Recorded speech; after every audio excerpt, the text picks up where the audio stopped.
My name is Carlin Barasenko, and you're listening to the Actively Unwoke podcast. So today is going to be a little bit of a different kind of episode because I need your help with something. And, asking for help is not actually something that comes easy to me at all.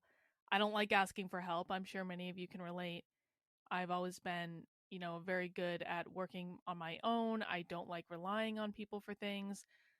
I hope that when given the opportunity, people will step up and do the right thing, although I find that sadly I am continually disappointed in that regard.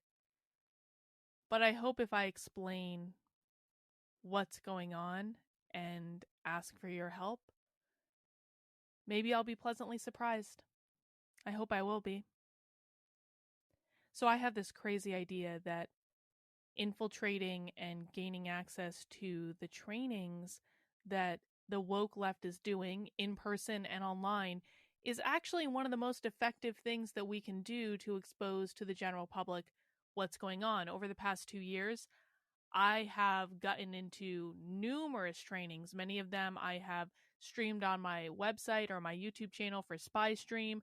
I infiltrated the in-person Socialist Reproductive Justice Conference about a month ago. So I think that this is important. I've done one-off events, I've done day-long events, I've done, in-person events, I've done virtual events. I really think that the very best material comes when we access content where they think they're only talking to their friends, they think they're only talking to people who agree with them, and then we just simply allow their own words to speak for itself.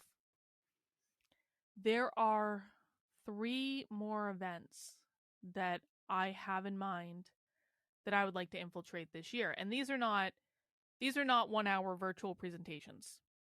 They're not that. These are really content heavy events that are going to require a fair bit of heavy lifting. When I started doing this, I just was doing virtual events because that's like virtual one-off, like hour, 90-minute training, something like that, because it's much easier to get into a Zoom call than it is to access an entire virtual conference or an entire in-person conference, which is a whole other thing. But I've done a lot of it now, and I've learned and I've figured things out, and I have a wonderful community of volunteers who has helped me figure things out. And so essentially, I want to expand. I want to go into bigger events and show you more information. Well, there are a couple challenges that I have in doing that. The first challenge I have is funding. The second challenge I have is engagement. And on top of those challenges, which are enough for an average person, there are a lot of people on the conservative right who are trying desperately to shut me up because I will not stop saying inconvenient truths that they don't like. And one of the groups of people that really wants to shut me up are very bad people. They're alt-right, white identitarians, for real. I know a lot of you don't think that the alt-right is real, or you think that the white identitarians aren't a real thing. They're a real thing. And these people have been harassing me openly for 2 straight years. These people put me through the worst cancellation that I've ever experienced in my life in June of 2021. I will never forget it. It lasted over 3 weeks. They posted my address all over the internet. I was getting death threats. They attacked me every which way they could. They smeared me to my audience, and I would talk about that. These are white identitarians. These are white identitarians. And then I would have all these conservatives in my audience going, Carlin, you're just a leftist. You're calling us all racist. We're not racist. I thought you left your leftist ways. And I'm like, no, you're not listening. These are actual white identitarians, and I would show them proof, but they don't want to see proof. All they want is to be in their outrage and their feelings. And so it goes. I lost thousands of members of my audience. during the first cancellation with the white identitarians. Thousands. And to this day, I question, I'm like, how many of those were white identitarians themselves, and how many of them were just conservatives who were not actually looking at the information in front of them? I don't know the answer to that. I'm not sure it's good either way. Anyway, so there's this one white identitarian, and you can see his picture and information on the digital version of the print version, well, print in quotes, of this article on my Substack, which you can find at karlyn.substack.com. His name is Patrick Casey. I've had several run-ins with Patrick Casey. I didn't know who Patrick Casey was when I had my first run-in with him. I used to do this thing on my YouTube channel where I did call-ins, where anyone could jump on the live stream with me and talk about whatever they wanted, and we called it a call-in, and anyone could do it, and Patrick Casey did. This was during June of 2021 when I was being canceled by his white identitarian friends. And I had no idea who Patrick Casey was, but he was this very cold figure in a very old-time house. There's a video of it on my channel to this day. And there was something wrong with him. He was obviously extremely angry. It was extremely discombobulating for me to interact with him. I didn't know what to think. And after the stream, I had people in my inbox going, "That was Patrick Casey." And I said, "Who the hell is Patrick Casey?" Well, Patrick Casey is a white identitarian. He's a real one. He's not a fake racist that you hear about from the woke left. Patrick Casey was the executive director of a group called Identity Europa. He later rebranded them as an American Identity Movement. And let me just read you the, summary from the Wikipedia page for this group. Identity Europa is an American neo-Nazi and white supremacist organization established in March of 2016. It was rebranded as the American Identity Movement in March of 2019. In November 2020, the group disbanded. This is one of the groups that was involved in Charlottesville. And again, though we can look at Trump and say, yes, there were very fine people on both sides, there were a lot of people on the political right who were not involved in this group who were in Charlottesville. That's true. But what is also true is there were also legitimate racists in Charlottesville that are legitimately a part of the alt-right. And this group was one of them. And as we speak, currently right now, as I'm recording this podcast, Patrick Casey is mobilizing his audience on Twitter, because I guess he's back on Twitter now. That's just great. He right now is mobilizing his white identitarian followers against me using a smear campaign that he got from Mike Harlow of the Walkaway campaign. And let me read you a tweet that Patrick Casey tweeted out this morning. It was one of the first things I saw when I woke up. Karlyn Borisenko, for years, dated a convicted pedophile. That's not true. Believes that Christian conservatives like Aaron McIntyre deserve to have their kids transed. Well, I do believe that, and I wrote an article about it yesterday, and the reason is that Aaron refuses to help parents that have kids in schools now. He refuses to cover stories that are important, that tell them what they need to know. So he's perfectly willing to sacrifice your kids. Why shouldn't his be sacrificed? That's the actual argument I'm making, but of course, we can't expect white identitarians to, engage honestly. His tweet finishes, "Don't forget she was propped up by Con Inc. as an anti-woke pundit, but the dissident right saw right through her." The dissident right are white identitarians. The alt-right, the real alt-right. Now, of course, what he says is garbage and bears no resemblance to reality. I've addressed that particular smear campaign before, and I will never bend the knee and apologize to a woke outrage mob when I've done nothing wrong. Let me tell you and give you a brief overview of how that smear campaign came to life. I promise this all relates back to me infiltrating conferences. Walkaway, for those who don't know, is a group I was connected with in 2020 that was supposed to be about getting Democrats to leave the left. I thought I was doing the right thing. I really did. I thought I was doing the right thing. I was so naive. But working with Walkaway turned out to be one of the worst mistakes of my life. Mike Harlow is the best friend of Walkaway founder Brandon Straka. Brandon is all over conservative media.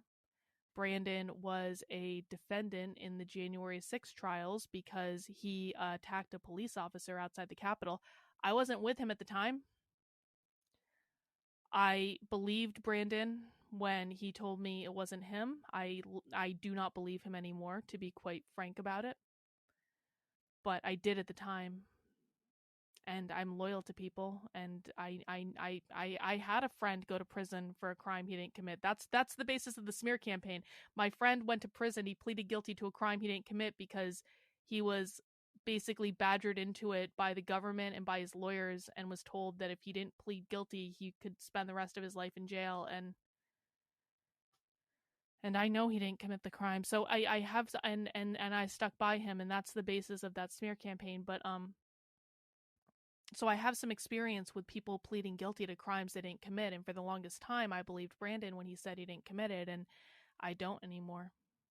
But that's another story. Mike Harlow is Brandon's best friend, also is a member of the Walkaway campaign, and Brandon assures me that Mike is a much more valued member of the Walkaway campaign than I ever was. That's his prerogative, I suppose.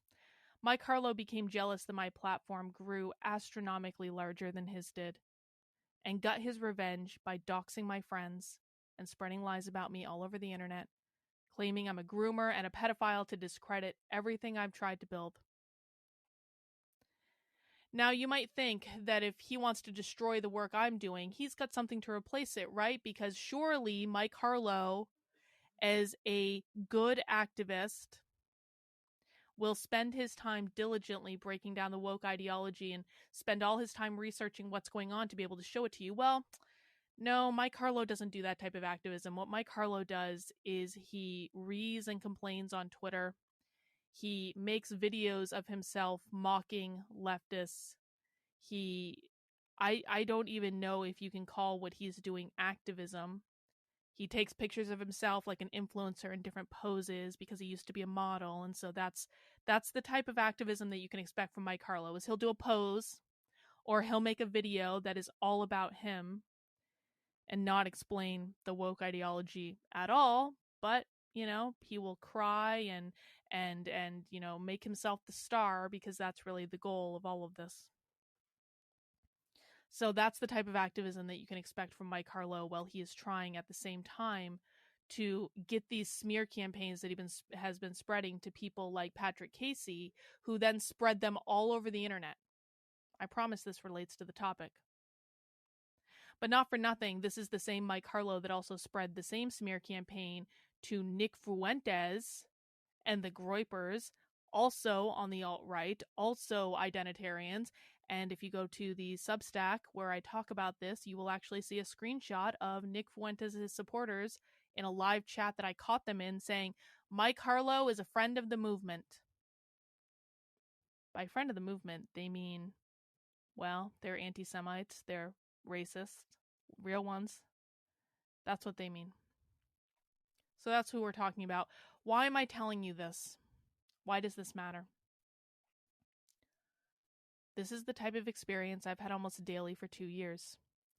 And these constant, never-ending smear campaigns from the conservative right has undermined everything I've tried to do in that time period. I've always told people, and I've been very upfront, that the conservative right harasses me far worse than the woke left does, and it's not even close. And you might think, Carlin, these people don't look credible. No one can take them seriously, right? But they do take them seriously. They take everything they say at face value, and then they continue to spread the lie. And I don't have the energy to defend myself against this garbage for one moment longer. But that's not the only problem, and now we're getting back to how this relates to infiltrating events. Because the other night I sat down to start planning the next infiltration I wanted to do, and what I want to do is take you inside like an uber woke far leftist training to show you exactly what they're teaching. And this is not like a one-off training. This is a really involved project that involves multiple different trainings. It involves a lot of pieces, a lot of moving parts, a lot of people. It involves both in person and virtual. It's a lot. And so I sat down to plan it, and I was bombarded with posts from conservative Christian influencers and their followers calling me a fat pedophile based on this smear campaign. So this is the scene. I sit down at my desk to say, okay, let's start figuring out this next infiltration. Let's start to put a plan in place. And I log on to Twitter, which is where all this starts, but it doesn't end on Twitter. It always starts on Twitter. It doesn't end there. And my feed is absolutely full of conservative Christian influencers, some of whom actually worked for Donald Trump, calling me a fat pedophile. We're not talking one or two. We're talking thousands. Thousands of people. And they're not just doing it on one platform, because once the campaign starts to spread on Twitter, I start getting messages on Instagram, on Facebook, on every website I have. They start hacking the email where they start just sending me automated messages that call me a fat pedophile over and over and over and over and over again. Fills up my email box. It makes it impossible for me to accomplish any work. So then I have to go back and spend time fixing that. And the reality is this. For the past 2 years, I've been killing myself to expose what's been going on in the woke left, and I think I've done good work. I've shown you inside classrooms and teacher trainings that no one else has shown you. But when I started seeing this happening the other night, I've been looking a lot at the numbers lately, and sadly, the numbers tell me that the content that I'm doing in regards to infiltrating these trainings and really kind of like laying it out in a detailed, nuanced way, the numbers tell me that this content is completely undervalued. Not enough people are seeing it and engaging with it, and it's not making the impact that it needs to. And I can't help but think that part of the reason that it's not making the impact that it needs to is because conservative influencers are constantly smearing me on the internet. And they'd rather do that than share the information. They would rather attack the ugly fat woman with the stupid hair than share the information.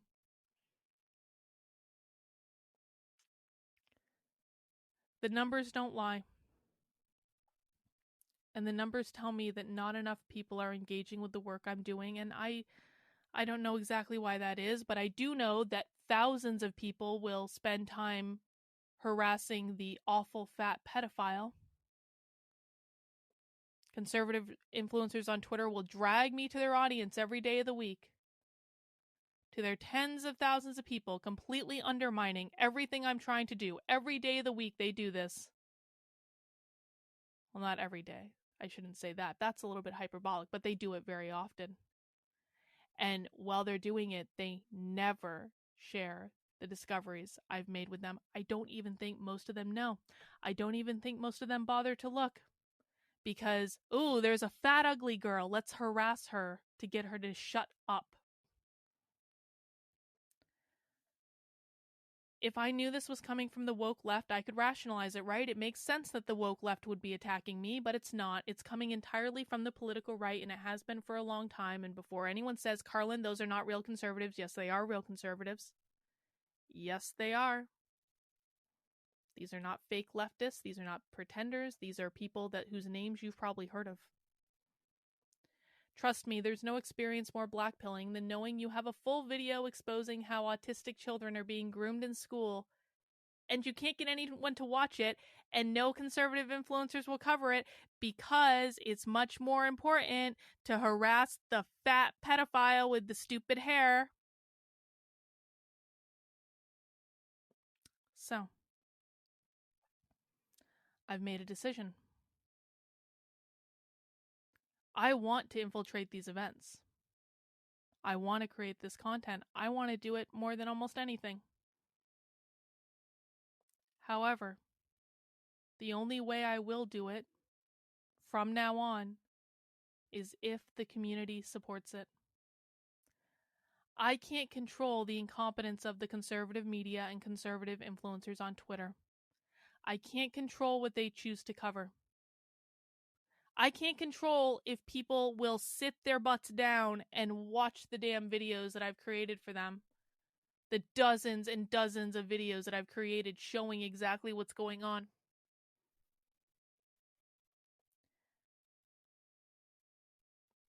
But what I can say is that if I am going to spend time and energy creating this content, then I want to know emphatically that there are people out there who will support it. So here's what I'm going to do.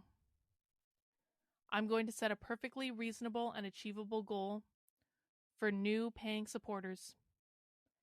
And whether or not I proceed with the infiltration will be based entirely on whether this goal is met. So it's really out of my hands. It is entirely up to you. I will measure the support based on paid subscriptions to my Substack, which is carlin.substack.com. And other platforms too, if you want to subscribe on Locals or Patreon or things like that, I will factor those in. I would just honestly prefer if you would subscribe on the Substack. That's really the one that I'm trying to build up right now. And the reason I'm measuring this by paid supporters is twofold. Number one, I need money to fund this stuff. That's just reality. Almost every cent I make doing this gets reinvested back into doing this. And these infiltrations require equipment, they require registration fees, some of them require hotels, airline tickets, things like that. And I can't continue to bleed through my own savings to continue to fund this stuff, particularly when I'm not sure people even want it. So that's number one. But the second reason is actually more important than just the sheer money aspect. Like, you can always figure out the money aspect of things, right? I want to know that people value this. I want to know that people think that this is a worthwhile endeavor. I want to know that if I create this content, that people will engage with it. Because if people won't, then I really don't have to spend my time doing it. Infiltrating events is a lot of work, and I promise you, I could easily spend that time doing other things. So, here is the challenge. And this is just for the next event I want to do. We're putting the other two aside right now because we're going to do this as a one-off, and we're just going to see if it works. If you want me to infiltrate the next Woke training event that I have on my calendar, and I can't say what it is publicly, but you'll just have to trust me on it. I promise you it's really good. I need 200 more paid supporters than I have right now, and I need them within about the next month or so. That's 200 more supporters at $5 a month or $50 a year. Now, is 200 a reasonable number? Well, I have over 13,500 people subscribed to my Substack, and that's just my Substack. I have hundreds of people, maybe thousands of people subscribed to this podcast. I don't even know. I haven't even looked at the stats lately. I know this podcast has over 200,000 listens on it. So I've got a lot of people who are listening to this podcast. I have thousands of people a day watching my YouTube channel. I have my Twitter. I really think that 200 paying supporters, which is about 1.5% of my total Substack subscribers, not counting every other platform, I really think this is more than reasonable. And I want to be very clear about this. This is not just about hitting a certain dollar value. If one of you came to me and said, Carlin, I will cut you a check for $1,000 right now. 200 times 5 is 1,000. I will cut you a check for $1,000 right now. Listen, I would really appreciate that. That would be fantastic.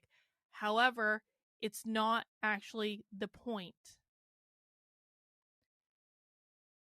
This is less about the actual money than it is about people saying, Carlin, I value your content. You're the only one doing this on the internet that I know of. I mean, correct me if I'm wrong, but I really think I'm the only one doing this. I value your content. I value it enough to buy you a cup of coffee. I value it enough to buy you a can of beer. It's not about the money. It's not about the monetary gain, because there just really isn't. Like, any money I make from this is going to be passed through just to pay for the initiative, really. But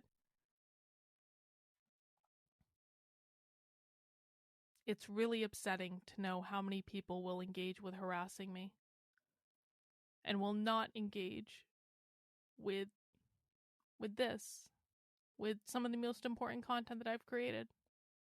It's really upsetting. And maybe I'm being a little bit selfish, but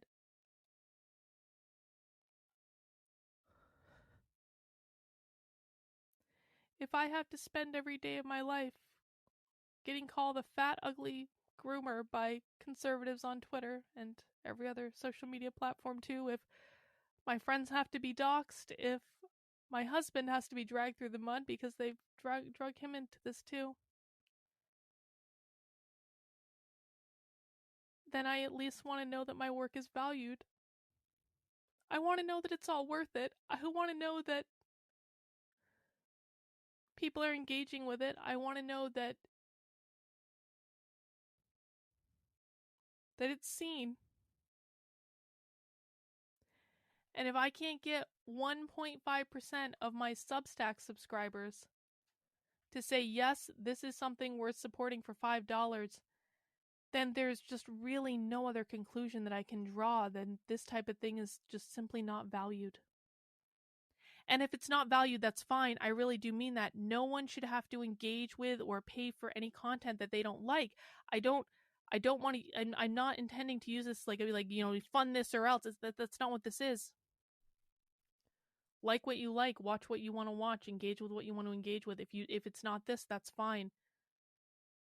And sometimes people think something is a good idea and valuable, and others don't. Maybe I'm the only person in the world who actually thinks that infiltrating these events is a good idea and valuable.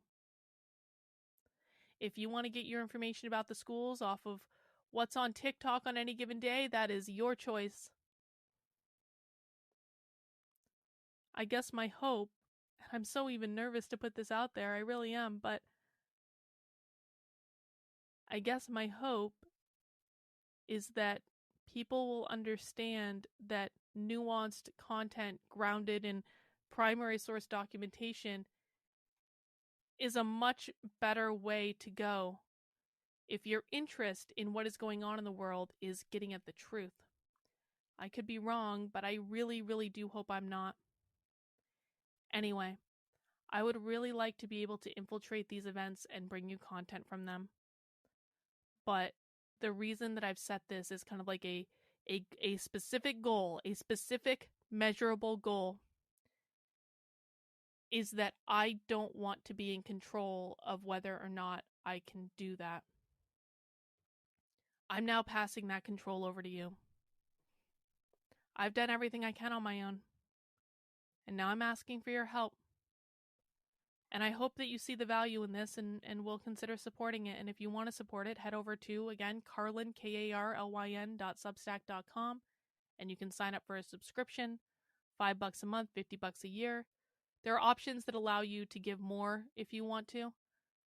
There's also options for you to give a gift subscription to family or friends. And I want 200 more supporters, and I want them in the next month. And I don't think it's an unreasonable goal, and I don't think it's an unreasonable request, and